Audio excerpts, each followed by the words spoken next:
இன்னையோட மார்க்கெட் பொறுத்த வரைக்கும் ஓப்பனிங்கே ஒரு பெரிய கேப் டவுனில் தான் இருந்துச்சு. அங்கேருந்து மேலே வந்த ப்ரைஸ் வந்து பார்த்தீங்கன்னா ஒரு சைட்வேஸை கொடுத்து அதுக்கப்புறம் வந்து பார்த்தீங்கன்னா மார்னிங் லோவை பிரேக் பண்ணி முடிஞ்சதை பார்க்க முடிஞ்சது. பட் நிஃப்டியை பொறுத்த வரைக்கும் கொஞ்சம் வீக்காக தான் இருந்துச்சு. பேங்க் நிஃப்டி அந்த அளவுக்கு இல்லை, ஒரு சைட்வேஸை கொடுத்து மார்க்கெட் வந்து பார்த்தீங்கன்னா லோவில் முடிச்சிருக்கிறதையும் பார்க்குறோம். இந்த மார்க்கெட் ஃபர்தராக எப்படி இருக்கும் அப்படிங்கிறதையும் நாளைக்கான நிஃப்டி பேங்க் நிஃப்டிக்கான டெக்னிக்கல் வியூ என்ன அப்படிங்கிறதையும் இந்த வீடியோவில் டீட்டெயில்டாக பார்த்துடலாம்.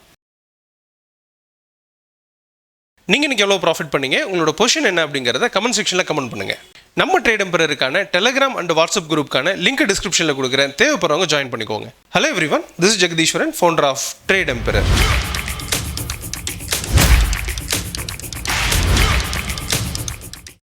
நம்ம ட்ரேட் எம்பரர்ல ஒரு நியூ செஷன் ஸ்டார்ட் பண்றோம். இது coming 29th morning and evening 2 slot அவைலபிளா இருக்கு. ரெண்டுமே சைமல்டேனியஸா நடக்க போகுது. மார்னிங் மிஸ் பண்ணீங்கன்னா ஈவினிங் அட்டென்ட் பண்ணலாம், ஈவினிங் மிஸ் பண்ணோம்னா மார்னிங் அட்டென்ட் பண்ணிக்கலாம். ஸோ இந்த மாதிரியான ஒரு ஸ்லாட் அவைலபிளா இருக்கு. ஜாயின் பண்ண நினைக்கிறவங்க ட்ரேட் எம்பரர் கான்டாக்ட் பண்ணுங்க. இன்னைக்கு நிஃப்டியை பொறுத்த வரைக்கும் ஓப்பனிங்கே கேப் டவுனில் இருந்துச்சு. அங்கேருந்து இன்க்ரீஸ் ஆன ப்ரைஸ் வந்து பார்த்தீங்கன்னா உங்களுக்கு 25,330 இந்த ரேஞ்ச் வரைக்கும் போனது. அதுக்கப்புறம் ஃபுல்லாகவே ஸ்ட்ரகிள்லே இருந்ததை பார்க்க முடிஞ்சது. அண்ட் ஹோல் டே ஸ்ட்ரகிள் பண்ண மார்க்கெட் வந்து பார்த்தீங்கன்னா உங்களுக்கு ஆஃப்டர்நூனுக்கு அப்புறமா வந்து பார்த்தீங்கன்னா டவுன் ஆக ஆரம்பிச்சிட்டாங்க. அங்கேருந்து வந்த ப்ரைஸ் வந்து பார்த்தீங்கன்னா உங்களுக்கு மார்னிங் லோவையும் பிரேக் பண்ணிட்டு ஒரு ஸ்டீப் ஃபால் கொடுத்தாங்க. வந்த ப்ரைஸ் வந்து பார்த்தீங்கன்னா 25,160 வரை கீழே இறங்கிட்டு அங்கேருந்து ஒரு சின்ன ரெக்கவரி கொடுத்து முடிச்சிருக்காங்க அப்படிங்கிறத பார்க்க முடியுது. இதை பொறுத்த வரைக்கும் நம்ம என்ன சொல்லியிருந்தோம்னா, ப்ரைஸ் கீழே இறங்கிறதுக்கான வாய்ப்பு இருக்குது. ஸோ அப்படின்னும் போது இது டிமாண்ட் ஜோன் 1 பிரேக் பண்ணிடும். அதாவது வந்து பார்த்தீங்கன்னா 25,287 பிரேக் பண்ணிடுச்சுன்னா ப்ரைஸ் வந்து பார்த்தீங்கன்னா உங்களுக்கு 25,050 இந்த ரேஞ்ச் வரைக்கும் போகுன்றது எக்ஸ்பெக்டேஷனாக இருக்குது. இது பொறுத்த வரைக்கும் 3 வியூ கொடுத்துருந்தோம். அந்த டிமாண்ட் ஜோன் 1 பிரேக் பண்ணி சஸ்டெயின் ஆயிடுச்சுனாலே மார்க்கெட் கீழே வரும் அப்படிங்கிறத எதிர்பார்த்துருந்தோம். மார்னிங்கே அதை சஸ்டெயின் பண்ணிட்டாங்க. அதுக்கப்புறம் வந்து பார்த்தீங்கன்னா ஒரு சைட்வேஸில் இருந்த ப்ரைஸ் வந்து பார்த்தீங்கன்னா உங்களுக்கு திரும்பவும் வந்து அதுக்கு கீழே பிரேக் ஆகிட்டு ஒரு லோயஸ்ட் பாயிண்ட்டை கொடுத்துருக்காங்க அப்படின்னு சொல்லி புரிஞ்சுக்க முடியுது. ரொம்ப நாளாக பாசிட்டிவ்ல இருந்த மார்க்கெட் வந்து பார்த்தீங்கன்னா இன்றைக்கி அழகாக கீழே இறங்கி இருக்கிறத பார்க்க முடியுது. அண்ட் ஆஃப்டர்நூன் அதாவது யூரோப்பியன் மார்க்கெட் ஓப்பன் ஆன பிறகு தான் அந்த ஃபால் அப்படிங்கிறது கண்டினியூ ஆச்சு அப்படிங்கிறதையும் நம்ம பார்க்க முடியுது. எனிவே இது ஃபர்தராக எப்படி இருக்கும் அப்படிங்கிறத பார்த்துலாம். அதுக்கு முன்னாடி ஓப்பன் இன்ட்ரெஸ்ட் வேர்ல்டு மார்க்கெட் ரெண்டுமே பார்த்துலாம். வேர்ல்டு மார்க்கெட் பொறுத்தவரை வந்து பார்த்தீங்கன்னா இப்போ இருக்கக்கூடிய யூரோப்பியன் கண்ட்ரி அப்படிங்கிறது கேப் டவுனில் ஓப்பன் ஆகிட்டு அல்லது ஃப்ளாட்டாக ஓப்பன் ஆகி கீழே இறங்கிட்டு போயிட்டு இருக்கு அப்படின்னு சொல்லி புரிஞ்சுக்க முடியுது. அல்லது வந்து பார்த்தீங்கன்னா இதோட கண்டினியூவேஷன்ஸ் அப்படிங்கிறது இருந்துகிட்டே இருக்கும். அது யூஎஸ் மார்க்கெட்டில் ரிஃப்ளெக்ட் ஆகலாம். அப்படின்னும் போது அவங்களோட மார்க்கெட் ஒரு சின்ன கேப் டவுனில் இருந்து கீழே இறங்குறதுக்கான வாய்ப்பு இருக்குது.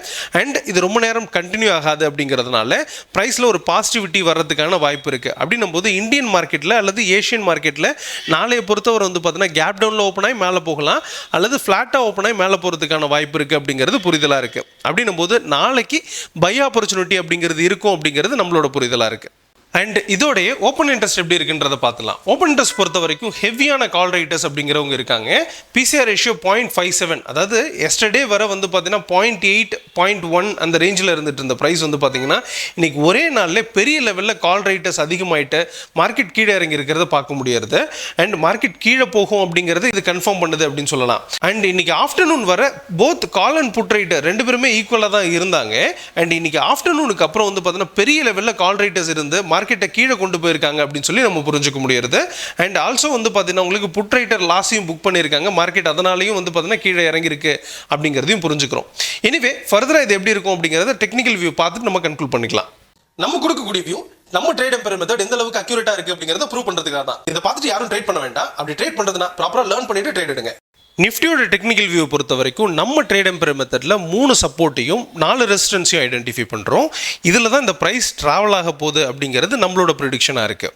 ஸோ அதில் எப்படி ட்ராவல் ஆகும் அப்படின்னு பார்த்தீங்கன்னா உங்களுக்கு ஆஸ் பர் வேர்ல்டு மார்க்கெட் வந்துட்டு மேலே போகணும் அப்படிங்கிற வியூ இருக்குது. அண்ட் ஓப்பன் இன்ட்ரெஸ்ட் ரேட்டாக பொறுத்த வரைக்கும் கீழே வரணும் அப்படிங்கிற வியூவாக இருக்குது. அண்ட் நாளைக்கு நிஃப்டிக்கான எக்ஸ்பீரியும் இருக்குது. அப்படிலாம் பார்க்கும்போது ப்ரைஸ் எப்படி ட்ராவல் ஆகும்னா ப்ரைஸ் வந்துட்டு கொஞ்சம் மேலே வந்துட்டு அதாவது வந்து பார்த்தீங்கன்னா ஒரு பையிங் ஆப்பர்ச்சுனிட்டியோட மேலே வரும். அங்கே வந்து ப்ரைஸ் வந்து பார்த்தீங்கன்னா அந்த இடத்துல சப்ளை ஜோன் இருக்கிறதுனால அந்த இடத்துலேருந்து பார்த்தீங்கன்னா கீழே இறங்கிறதுக்கான வாய்ப்பு ரொம்ப அதிகமாக இருக்குது அப்படிங்கிறது புரிதலாக இருக்குது. அடுத்த இமீடியட் சப்போர்ட் அப்படிங்கிறது 25,117 இந்த ரேஞ்சில் இருக்குது. இங்கே வந்துட்டு பார்த்தீங்கன்னா திரும்பவும் வந்து பார்த்தீங்கன்னா ஒரு சின்ன ரெக்கவரி அப்படிங்கிறது வரலாம். அகைன் வந்து பார்த்தீங்கன்னா ஒரு சின்னதாக வந்துட்டு பார்த்தீங்கன்னா உங்களுக்கு டிமாண்ட் ஜோன் 1 வரைக்கும் வரும் அப்படிங்கிறது எக்ஸ்பெக்டேஷனாக இருக்குது. அதாவது இங்கே இருந்துட்டு ஒரு லோயர் ஹையை கொடுத்து ஒரு டவுன் ட்ரெண்ட், அதாவது lower low lower high lower low அப்படிங்கிறது ஃபார்ம் ஆகும் அப்படிங்கிறது எக்ஸ்பெக்டேஷனாக இருக்குது.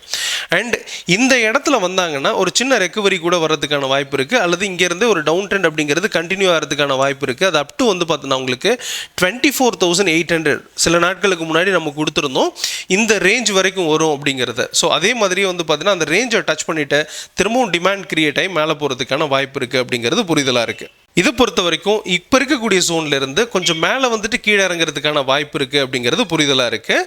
அண்ட் சப்போஸ் மார்க்கெட் வந்துட்டு மேலே போகணும் அப்படின்ற பட்சத்தில் ப்ரைஸ் வந்து பார்த்தீங்கன்னா உங்களுக்கு சப்ளை ஜோன் 1க்கு மேலே இருக்கிற பட்சத்தில் கொஞ்சம் பாசிட்டிவாக டேர்ன் ஆகும். பட் இமீடியட்டாகவே வந்து பார்த்தீங்கன்னா உங்களுக்கு ரெசிஸ்டன்ஸ் இருக்கிறதுனால, அதாவது சப்ளை ஜோன் 2 இருக்கிறதுனால உங்களுக்கு அங்கேருந்து கீழே இறங்குறதுக்கான வாய்ப்பு இருக்குது. அண்ட் அதையும் பிரேக் பண்ணுச்சுன்னா கொஞ்சம் ஃபர்தராக மேலே போகிறதுக்கான வாய்ப்பு இருக்குது. அது சப்ளை ஜோன் 3 வரைக்கும் போகும் அப்படிங்கிறது எக்ஸ்பெக்டேஷனாக இருக்குது. ஸோ ஃபர்தராக வந்து பார்த்தீங்கன்னா உங்களுக்கு சப்ளை ஜோன் 3 பிரேக் பண்ணால் மட்டும்தான் கொஞ்சம் ஸ்ட்ராங்காக மேலே போகிறதுக்கான வாய்ப்பு இருக்குது. அதாவது இந்த இடத்துக்கு எல்லாமே உங்களுக்கு ரிஸ்கான ஏரியாவாக ஐடென்டிஃபை பண்ணுறோம். இந்த ப்ரைஸ்லாம் வந்து பார்த்தீங்கன்னா அவாய்ட் பண்ண வேண்டிய ரேஞ்சாக இருக்குது அப்படிங்கிறதும் புரிதலாக இருக்குது. மேலே போயிட்டு இந்த இடத்துல கன்ஃபர்மேஷன் பற்றி நம்மளால் பார்க்க முடியாததுனால மேலே வந்த பிறகு நம்ம ட்ரேட் எம்பரர் மெத்தடில் கன்ஃபர்மேஷன் பார்த்து கீழே ஃபர்தராக கீழே வரும் அப்படிங்கிறது நம்ம புரிதலாக இருக்குது. சப்போஸ் இந்த மார்க்கெட் வந்து பார்த்தீங்கன்னா சைட்வேஸுக்கான வியூ இருக்கிற பட்சத்தில், அதாவது வந்து பார்த்தீங்கன்னா உங்களுக்கு நாளைக்கு எக்ஸ்பைரி அப்படிங்கிறதுனால சைட்வேஸும் இருக்கலாம். அது வந்து பார்த்தீங்கன்னா உங்களுக்கு இன்பிட்வீன் த லோ, அதாவது இன்னியோட லோயஸ்ட் பாயிண்ட்டும் இந்த சப்ளை ஜோன் இந்த 2 இடத்துக்கு இடையில ட்ராவல் ஆகிறதுக்கான வாய்ப்பு இருக்குது அப்படிங்கிறது அடுத்த புரிதலாக இருக்குது. இந்த ரேஞ்சுக்குள்ளார சைட்வேஸ் கிடைக்கும் அப்படிங்கிறதும் புரிதலாக இருக்குது. இதை அவாய்ட் பண்ணிடலாம் அப்படிங்கிறது தான் நம்ம இந்த இடத்துல ஐடென்டிஃபை பண்ணுறோம். இன்றைக்கி பேங்க் நிஃப்டியை பொறுத்த வரைக்கும் ஓப்பனிங்கே ஃப்ளாட்டாக ஓப்பன் ஆகிட்டு இமீடியட்டாக கீழே விழுந்ததை பார்க்க முடிஞ்சது. பட் ரொம்ப தூரம் கீழே போக முடியாமல் திரும்ப ஒரு சப்போர்ட் எடுத்து மேலே வந்த ப்ரைஸ் வந்து பார்த்தீங்கன்னா உங்களுக்கு 55,600 இந்த ரேஞ்சில் போயிட்டு வந்து பார்த்தீங்கன்னா உங்களுக்கு மார்க்கெட் ரெசிஸ்ட் ஆக ஆரம்பிச்சிச்சு அப்படின்னு சொல்லலாம். சின்னதாக வந்து பார்த்தீங்கன்னா உங்களுக்கு 55,650 அந்த ரேஞ்ச் வரைக்கும் போனது, திரும்பவும் கீழே இறங்கிட்டு திரும்பவும் வந்து பார்த்தீங்கன்னா உங்களுக்கு 55,600 ரேஞ்சிலே வந்து பார்த்தீங்கன்னா ஒரு சைட்வேஸை கொடுத்துட்டு அங்கேருந்து ஃபால் ஆக ஆரம்பிச்சிட்டாங்க. ஆஃப்டர்நூன் டைமில் கீழே வந்த ப்ரைஸ் வந்து பார்த்தீங்கன்னா 55,360 பிரேக் பண்ணிவிட்டு 55,300 அந்த ரேஞ்சில் வந்து மார்க்கெட் முடிஞ்சிருக்கிறத பார்க்க முடியாது. இது பொறுத்த வரைக்கும் நம்ம என்ன சொல்லியிருந்தோம்னா, நிஃப்டியை கம்பேர் பண்ணும்போது பேங்க் நிஃப்டி கொஞ்சம் சேஃபான இடத்துல இல்லை அப்படிங்கிறதுனால இதை வந்து கொஞ்சம் தள்ளி வைக்கிறது அப்படிங்கிறது ஒரு நல்ல விஷயமா இருக்கும். இதுவும் வந்து பார்த்தோன்னா ரிஸ்கான ஏரியா. டோட்டலாகவே வந்து பார்த்தீங்கன்னா இடங்கள் அந்த அளவுக்கு ஒரு பர்ஃபெக்டாக இல்லை அப்படிங்கிறதுனால டோட்டலாக அவாய்ட் பண்ணுறது அப்படிங்கிறது ஒரு நல்ல ஒரு டெசிஷனாக இருக்கும் அப்படிங்கிறது தான் புரிதலாக இருக்குது. இதை பொறுத்த வரைக்குமே வந்து பார்த்தீங்கன்னா உங்களுக்கு பேங்க் நிஃப்டி ரொம்பவே ரிஸ்க்காக இருக்குது அப்படின்னும், மார்க்கெட்டில் ஒரு பெரிய சைட்வேஸ் நடந்துட்டு இருக்கு அப்படிங்கிறதும் கொடுத்துருந்தோம்.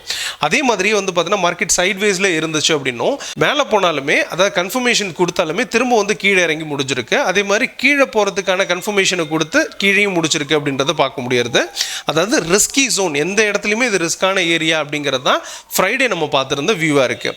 ஸோ அதே மாதிரியே வந்து பார்த்தீங்கன்னா நடந்திருக்கிறத பார்க்க முடியாது. இருந்தாலுமே அந்த சைட்வேஸ் பிட்வீன் அந்த சப்ளை அண்ட் டிமாண்ட் ஜோனுக்குள்ளாரையே நிறைய நேரம் ட்ராவல் ஆனதையும் நம்மளால் புரிஞ்சுக்க முடியாது. இதை பொறுத்த வரைக்கும் ஃபர்தராக எப்படி இருக்கும் அப்படிங்கிறத பார்த்துலாம். அதுக்கு முன்னாடி ஓப்பன் இன்ட்ரெஸ்ட் அனாலிசிஸ் பார்த்துலாம். ஓப்பன் இன்ட்ரெஸ்ட் பொறுத்த வரைக்கும் பிசிஆர் ரேஷியோ பொறுத்த வரைக்கும் 0.95 மார்க்கெட் சைட்வேஸ் அப்படிங்கிறத சொல்லலாம். அதே மாதிரி தான் கால் அண்ட் புட் ரைட்டர் 2 பேருமே ஈக்குவலாக செல் பண்ணியிருக்காங்க அப்படிங்கிறத பார்க்குறோம். இன்னையை பொறுத்த வரைக்கும் வந்து பார்த்தீங்கன்னா உங்களுக்கு கால் ரைட்டரோட டாமினேஷன்ஸ் ரொம்பவே அதிகமாக இருக்குது அப்படிங்கிறத புரிஞ்சுக்கிறோம். ஸோ ஓவராலாக வந்து பார்த்தீங்கன்னா மார்க்கெட் சைட்வேஸில் தான் இருக்குது அப்படிங்கிறதையும், இந்த இடத்துல வந்து பார்த்தீங்கன்னா மார்க்கெட் பாசிட்டிவ்க்கும் போகாது நெகட்டிவ்க்கும் போகாது அப்படிங்கிற கன்ஃபர்மேஷன்ஸை இந்த இடத்துலேருந்து எடுத்துக்கலாம். எனிவே டெக்னிக்கலாக தான் நம்ம கன்க்ளூட் பண்ணுவோம். அது எப்படின்றதையும் பார்த்துடலாம். பேங்க் நிஃப்டியோட டெக்னிக்கல் வியூ பொறுத்த வரைக்கும் நம்ம ட்ரேட் எம்பரர் மெத்தடில் 4 ரெசிஸ்டன்ஸையும் 2 சப்போர்ட்டையும் ஐடென்டிஃபை பண்ணுறோம். இதோட ப்ரைஸ் வந்து பார்த்தீங்கன்னா ஒரு டவுன் சைடுக்கு மூவ் ஆயிருக்கு அப்படின்றத நம்ம ஐடென்டிஃபை பண்ணுறோம். ப்ரைஸ் வந்து பார்த்தீங்கன்னா உங்களுக்கு டுவர்ட்ஸ் 54,777 இந்த இடத்துக்கு போகணும் அப்படிங்கிறது ஓவரால் வியூவாக இருக்குது. அது இமீடியட்டாக கீழே வருமா அப்படின்னு பார்த்தோன்னா ஒரு சின்னதாக ஒரு கரெக்ஷன்ஸ் அப்படிங்கிறது எக்ஸ்பெக்டட். இதோட ப்ரைஸ் வந்து பார்த்தீங்கன்னா திரும்பவும் வந்து பார்த்தீங்கன்னா அந்த சப்ளை ஜோன் 1 வர போயிட்டு, அதாவது இங்கே இருக்கக்கூடிய ஜோன்லேருந்து கொஞ்சம் சப்ளை ஜோன் 1 அதாவது 55,500 வர போயிட்டு திரும்ப கீழே இறங்குறதுக்கான வாய்ப்பு இருக்குது. அது ப்ரீவியஸ் லோவாக இருக்கக்கூடிய இந்த 55,224 பிரேக் பண்ணும். அது ஃபர்தராக வந்து பார்த்தீங்கன்னா ஒரு டவுன் ட்ரெண்ட் கிரியேட் பண்ணி அந்த டிமாண்ட் 1 வரைக்கும் போகும் அப்படிங்கிறது எக்ஸ்பெக்டேஷன். இது நடக்கிறதுக்கே வந்து பார்த்தீங்கன்னா ஒரு நாள்லேருந்து 2 நாள் எடுத்துக்கும் அப்படிங்கிறதுனால ஃபர்தராக இருக்கிறத அப்புறமா டிஸ்கஸ் பண்ணலாம். ஸோ இப்போ இருக்கக்கூடிய ஜோனில் இந்த சப்ளை ஜோன் 1 அதாவது 55,300க்கு மேலே சஸ்டெயின் ஆச்சுன்னா இது வந்து பார்த்தீங்கன்னா மேலே போகிறதுக்கான வாய்ப்பு இருக்குது. அப் டு இந்த சப்ளை ஜோன் 1 இருக்கக்கூடிய 55,500 வரை போகும் அப்படிங்கிறது எக்ஸ்பெக்டேஷன். பட் இது வந்து பார்த்தீங்கன்னா ரிஸ்கான ஏரியா. ப்ரைஸ் வந்து பார்த்தீங்கன்னா அங்கே போயிட்டு திரும்ப கீழே வரும். இதில் கன்ஃபர்மேஷன் பார்க்கணும் கீழே வருமா அப்படிங்கிறத பொறுத்து. ஸோ கன்ஃபர்மேஷன்ஸ் கிடைச்சதுன்னா ஃபர்தராக வந்து பார்த்தீங்கன்னா ப்ரைஸில் ஒரு டவுன் ட்ரெண்ட் ஃபார்ம் ஆகிட்டு அதோட ப்ரைஸ் வந்து பார்த்தீங்கன்னா இதுக்கு கீழேயே இறங்கிட்டு அது இமீடியட்டாக வந்து டிமாண்ட் ஜோன் 1 போய் ரீச் பண்ணும் அப்படிங்கிறது எக்ஸ்பெக்டேஷனாக இருக்குது. சப்போஸ் இந்த பிரைஸ் வந்து பார்த்தீங்கன்னா சப்ளை ஜோன் 1ல் இருந்துட்டு பிரேக் ஆகுது அப்படின்னா பிரைஸ் மேலே போகிறதுக்கான வாய்ப்பு இருக்குது. அகைன் வந்து பார்த்தீங்கன்னா இது 55,766 இந்த ரேஞ்ச் வரைக்கும் போகிறதுக்கான வாய்ப்பு இருக்குது. அகைன் வந்து பார்த்தீங்கன்னா ஒரு ரிஸ்கான ஏரியாவாக இருக்குது அப்படிங்கிறத ஐடென்டிஃபை பண்ணலாம்.